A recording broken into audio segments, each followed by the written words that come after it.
It was still dark outside when he zipped up his bag, set it by the front door, and stood in the quiet of a house that was still asleep. The kitchen light was on. It was always on when he had an early departure. His wife had a habit of leaving it burning, like a small signal that someone in the house was still thinking about him even while he was gone. He stood there for a moment longer than he needed to, looking at the light, the coffee mug still sitting on the counter from the night before, the kids' school shoes lined up near the mat. Small things. Normal things. The kind of things you stop noticing after 18 years, until one morning you notice them all at once and something in your chest does something you can't quite name. He picked up his bag. He walked out. He pulled the door shut behind him as gently as he could so he wouldn't wake anyone, and he told himself that was the considerate thing to do. But the truth was he also didn't want to have to say goodbye again. The last goodbye, the night before, had been harder than usual. His wife had been standing in the hallway when he came out of the bathroom, and she looked at him in a way that he couldn't read. Not angry, not sad exactly, just tired in a way that went deeper than sleep could fix. She said, "I hope this one is worth it." And then she walked back to the bedroom and closed the door. He had stood in that hallway for a few seconds, told himself she was exhausted, told himself they would talk properly when he got back, and then he went to bed on his side of the mattress and stared at the ceiling until his alarm went off at 3 in the morning. He had been telling himself they would talk when he got back for about 3 years now. He was a senior military officer with 24 years of service, 2 overseas deployments already behind him, and a wall full of commendations that told the world he was a man who made good decisions under pressure. And yet somehow the conversation he kept meaning to have with his own wife never made it to the top of the priority list. At the base, in the early hours before the flight, everything was movement and purpose. Junior officers checked equipment, ran through briefing sheets, drank bad coffee out of paper cups. When he walked through, backs straightened. Voices got a little more careful. He had earned that kind of respect, the slow, hard way. Not by being loud or demanding, but by being the person who stayed calm when everything else went sideways, the person who always had a plan, who never let you see him rattled. He was good at his job. He had always been good at his job.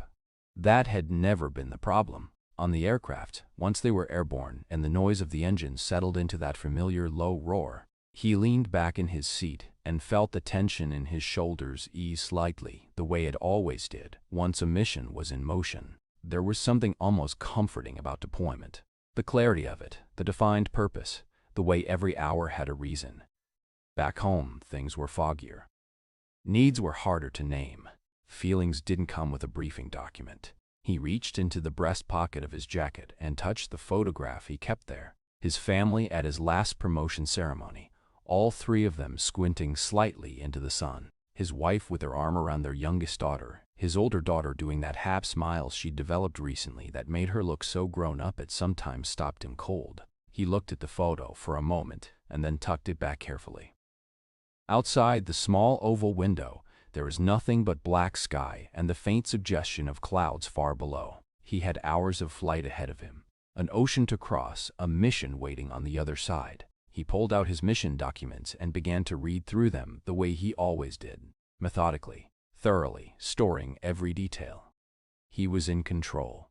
He was prepared. He was exactly where the military needed him to be. What he did not know yet, sitting in that seat somewhere above the Atlantic with his reading light on and his soldiers sleeping around him, was that back on the ground, in a quiet house with the kitchen light still burning, his wife had already done something that would change everything, and that he was carrying her email in his inbox without knowing it, waiting like a grenade with no timer. It was somewhere over the middle of the ocean, in that strange dead stretch of a long flight where the cabin has gone quiet and most people are either asleep or staring at nothing, when he made the small, ordinary decision that would split his life into a before and after. He had told himself he was just going to check the time. That's how he would remember it later. He wasn't even reaching for his laptop with any real intention, just the restless habit of a man who doesn't sit still easily, who always needs something in his hands, something to do. The military satellite connection was slow and patchy, meant for official communications, and he knew that. He opened it anyway. There were a few routine emails at the top, unit updates, a forwarded document from his commanding officer, something administrative he'd deal with later. And then, sitting just below all of it, was an email from his wife. The subject line said, "Please read when you land." He saw it and felt something shift slightly in his stomach. The way you feel when you're walking downstairs in the dark and your foot expects one more step, but there isn't one. He should have waited. The subject line had literally told him to wait. But he had spent 24 years being the kind of man who faces things head-on, who doesn't postpone the difficult, who reads every document in front of him completely and immediately. And so, without fully deciding to, he clicked it open. The email was not long. That was the first thing he noticed. 3 paragraphs. Neat, careful, measured. No subject left dangling, no sentence out of place. He recognized the way she wrote. When she had thought something through completely, there was a stillness to it. No crossed-out emotion, no desperation leaking through the words. She had written this the way someone writes something they have rewritten 100 times until everything raw has been smoothed down into something they can actually send. The first paragraph said that she was sorry to do it this way, that she had tried many times to find a better moment and had come to understand there was no better moment, that there never would be. The second paragraph was the one that stopped his breathing for a few seconds. She had already spoken to a lawyer. The papers had already been filed. She was not asking him to agree or to argue or to fight it. She was telling him as a courtesy, she said, because after everything, she felt he deserved to hear it from her rather than through the process. She had thought about it for 2 years. She was certain. And then the third paragraph, the short one, the one he would read more times than he could count over the weeks that followed. She said the girls knew. She had told them the night before he left. She said they loved him. She said she loved him too, in whatever shape that love had taken by now.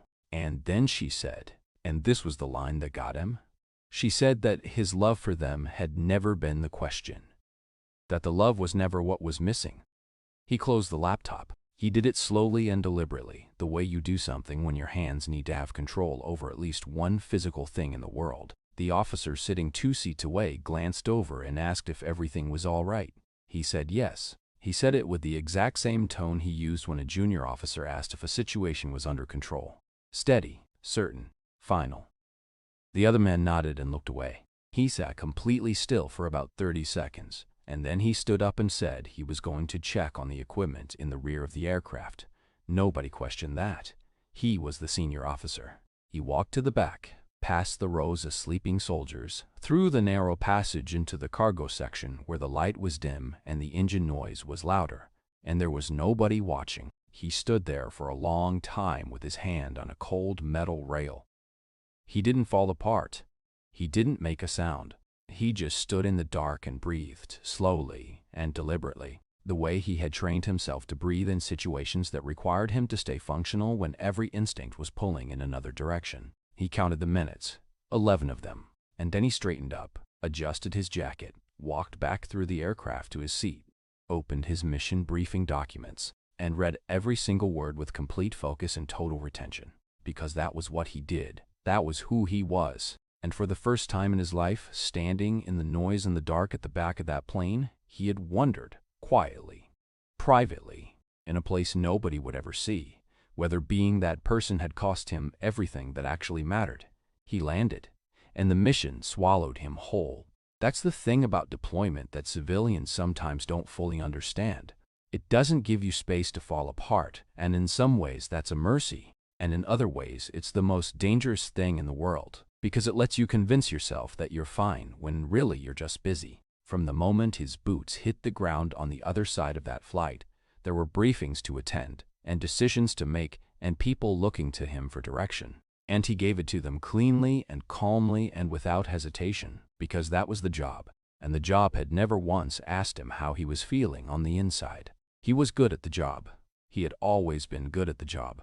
So he did it. He led his team through the first week with the same steady authority that had defined his entire career. And if something behind his eyes was slightly different, if there was a weight sitting somewhere in his chest that hadn't been there on previous deployments, nobody noticed. Or, if they noticed, nobody said anything, because he was the kind of man that people didn't say things like that to. At night, in his bunk, after the day had finally closed itself down, he would lie on his back in the dark and stare upward and think, not in a frantic way, not in a way that overwhelmed him, but in the slow, methodical way he processed everything. working through it the way he would work through a complex operational problem, looking for the moment things went wrong, looking for the decision that changed the outcome. He kept returning to the same question, turning it over and over like a stone he couldn't put down. Not how did this happen, but when. When exactly did the distance between them stop being a physical thing, the miles, the deployments, the time zones, and become something else? Something that lived inside the same house and sat across the same dinner table and still somehow couldn't be crossed. He went back through years of small moments and couldn't find a single explosion. Couldn't point to one fight or one betrayal or one day where everything changed. It had happened the way a room gets cold when nobody's watching. Gradually, quietly, 1 degree at a time, until one day you realize you can see your own breath, and you can't remember the last time the heat was on. 3 weeks in, he still hadn't told a single person. Not his closest colleague, not the chaplain who did the rounds every few days, nobody. He carried it the way he had carried everything difficult in his life, internally, invisibly, alone. He told himself this was strength. He had been telling himself that for so long he had never stopped to question whether it was actually true or whether it was just the story he needed to believe to keep functioning. It was his executive officer who noticed first. She was sharp in the way that people who have survived their own difficult things become sharp. Not intrusive, not pushy, but quietly observant. The kind of person who watches the small things that most people miss. She didn't ask him directly. She wasn't that kind of officer, and she knew he wasn't that kind of man. She just left a folded note on his desk one morning that said simply that when he was ready to talk, she was there, and that whatever it was, rank had nothing to do with it. He left the note on his desk for 11 days without responding. He's not sure why 11 days exactly. Maybe he needed to be sure she meant it. Maybe he needed to be sure he was ready to say it out loud. Because saying it out loud would make it real in a way that reading it off a screen in the dark at the back of a plane hadn't quite made it yet. On the 12th day, he knocked on her door after evening briefing, and she looked up from her desk and she didn't say anything, just closed the folder she was reading and gave him her full attention. And he sat down, and for the first time in his adult life, he told another human being the truth about what was happening inside him. He didn't dress it up. He didn't use the careful, controlled language he used for everything else. He just said that his wife had filed for divorce, that he found out in mid-flight, that he hadn't spoken to her properly since, and that he had been walking around for 3 weeks feeling like a man-shaped version of himself with nothing real on the inside. And his executive officer looked at him steadily and said, "Yeah, that tracks." And somehow those 2 words, not dramatic, not filled with pity, just honest and human and real, cracked something open in him that no amount of staring at the ceiling in the dark had managed to reach. He didn't cry, but he came close. And for a man who had spent 24 years making sure no one ever saw him come close, that was everything. He came home on a Tuesday morning in late autumn, and the sky was that flat gray color that doesn't commit to anything. Not quite raining, not quite clear, just hanging there above the runway like it couldn't make up its mind. He had been away for 94 days. He knew the exact number because somewhere around day 60 he had started counting, not out of eagerness exactly, but because the mind needs something to hold on to when everything it thought was waiting for it on the other side has changed shape. The other soldiers on the return flight were restless and happy, talking about their kids, their beds, their mother's cooking, the first real meal they were going to eat. And he sat among them and smiled at the right moments and said the right things. And inside he was quietly preparing himself for an arrival that looked nothing like theirs. There was no one waiting for him at the airport. He had asked for that. He had called his wife 2 weeks before the return date and told her not to come. Told her he needed to land back into his own life by himself first. And she had said she understood, and he believed her, because by that point they had moved into a strange new territory with each other. Not warm exactly, but honest. More honest than they had been in years, which was its own kind of painful thing to notice. He took a cab from the airport to a hotel near the base and checked in under his own name and sat on the edge of the bed in a clean, quiet room and did nothing for almost an hour. Just sat there. He couldn't remember the last time he had done nothing. Even in the worst stretches of deployment, his mind was always running, always processing, always preparing for the next thing. But in that hotel room he just sat and let the silence be what it was, and slowly, carefully, began to feel the full weight of everything he had been holding at arm's length for 3 months. The next morning he drove to the house. He had a key, but he knocked, because knocking felt like the right thing to do, like an acknowledgement that the terms of the place had changed. His wife opened the door, and they stood there for a moment looking at each other. Two people with 18 years between them, and a decision that couldn't be undone. And then she stepped back and let him in and put the kettle on, and they sat at the kitchen table, the same table where they had shared 1,000 ordinary breakfasts. And they talked, really talked. For 4 hours they talked in a way they perhaps had never talked in the entire length of their marriage, with nothing left to protect and no future to be careful about. Just two people being completely straight with each other because there was no longer any reason not to be. She told him things she had swallowed for years. He listened without defending himself, without explaining, without doing the thing he always did where he turned a conversation into a problem he could solve. He just listened. It was one of the hardest things he had ever done, and also, he realized, one of the most important. His daughters came home from school that afternoon. His younger one saw him through the window before she even got to the door and came in fast and wrapped her arms around him and held on.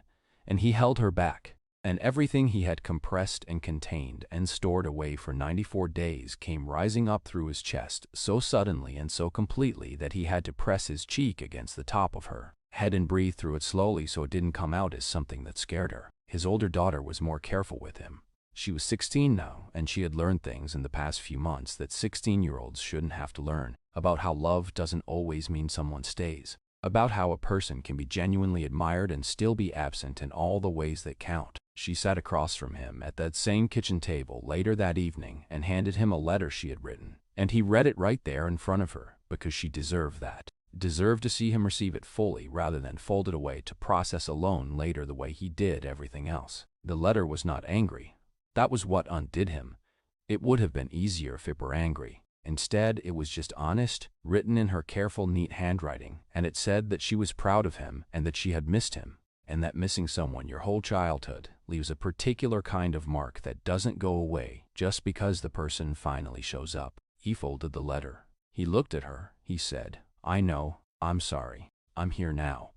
And she nodded slowly, like someone deciding whether to believe something they very much want to be true. And he understood in that moment that being here now was not a finish line. It was a starting point, and that earning back the trust of the people you love after years of being physically present but emotionally somewhere else is a long and unglamorous road that nobody gives you a commendation for. Walking, the divorce was finalized on a Wednesday morning in early spring, and he was sitting in a lawyer's office signing papers when he noticed that the pen they handed him had a small chip in the cap, and he focused on that chip for a moment, just that tiny imperfection in an ordinary plastic pen. Because sometimes the mind reaches for the smallest possible thing to hold on to when the bigger thing is too large to look at directly. He signed where he was told to sign. He shook the necessary hands. He walked out into the pale morning light and stood on the pavement outside the building and breathed in the cool air and waited to feel something catastrophic. And what he felt instead was quieter than that. Something closer to the feeling of setting down a bag you've been carrying so long you forgot it was heavy until the moment it left your hands. It wasn't relief exactly, and it wasn't grief exactly. It was somewhere in the wide, honest space between the two. And he stood there in it for a while before he got in his car and drove to his daughter's school and sat in the car park and waited to pick them up because it was his day, and he was there, and that was the whole point now. The months that followed were not dramatic in the way that the movies would have you believe recovery looks. There was no single morning where he woke up transformed. There was no grand gesture that fixed everything or one conversation that drew a clean line between the man he had been and the man he was trying to become. It was smaller than that, and slower than that, and honestly harder than that, because real change in a grown person who has spent decades operating one particular way doesn't arrive like a thunderstorm. It comes in the way that light changes in a room across the course of a day, so gradually that you don't notice it until you realize at some point that the quality of everything around you is different and you can't identify the exact moment it shifted. He had requested a stateside posting, and after some resistance from his commanding general, he had held firm in a way that surprised them both. because holding firm for personal reasons rather than operational ones was not something his record suggested he was capable of. He got the posting. He took the smaller role without complaint. He stopped measuring his worth by his rank trajectory and started measuring it by smaller, more immediate things. Whether he showed up on time to the school gate, whether his younger daughter laughed genuinely at dinner, whether his older daughter had started texting him for sometimes instead of always waiting for him to reach out. She had. Slowly, carefully. Like someone testing ice before they put their full weight on it. She had started texting him first. He kept every single one. He saw a counselor every 2 weeks, a former military man himself who understood the particular architecture of how people who serve are taught to handle the interior life, which is to say, mostly by ignoring it and hoping the mission keeps them too busy to notice it's there. In those sessions, he said things out loud that he had never said to anyone. Things that had lived in him for so long they had almost become structural, part of the load-bearing walls of who he thought he was. And the counselor listened and didn't flinch and didn't hand him a solution, just helped him slowly understand that knowing yourself is not a weakness that compromises your strength. It's the thing that makes your strength real instead of just performed. His wife, his former wife, remained someone he respected deeply. They had built a version of communication in the aftermath of the marriage that neither of them had managed to build inside it, and there was something quietly sad about that, but something worth holding on to too, because their daughters watched them talk to each other with basic decency and calm, and that mattered in ways that would take years to fully show up. About 18 months after everything, he stood in front of a room full of military officers and their families at a wellness summit and told his story without softening it, without making himself the hero of it, without leaving out the parts that didn't reflect well on him. The room was very still while he spoke. Afterwards, people came up to him one by one, men mostly, men who carried the same particular posture, the same trained steadiness in the jaw, and they shook his hand and held it a beat longer than a normal handshake. And he understood what that meant because he had spent his whole career understanding what men mean by the things they can't quite say out loud. His older daughter had been in the back of that room. He hadn't known she was coming. She had driven herself, hadn't told him, just showed up and stood quietly near the back wall and listened to her father tell the truth about his life in a room full of strangers in a way he was still learning to do in a room with just her. On the drive home, he got a text from her. It said 3 words. It said, "I see you." And he pulled over to the side of the road and sat there for a long moment with his phone in his hand and understood, in a way that no commendation or promotion or ceremony had ever made him feel, that being truly seen by someone you love, after years of hiding behind what you thought they needed you to be, is the kind of thing that makes the whole difficult, imperfect, costly journey feel like it was pointed somewhere worth going all along. Thanks for watching my video. Like, subscribe and share.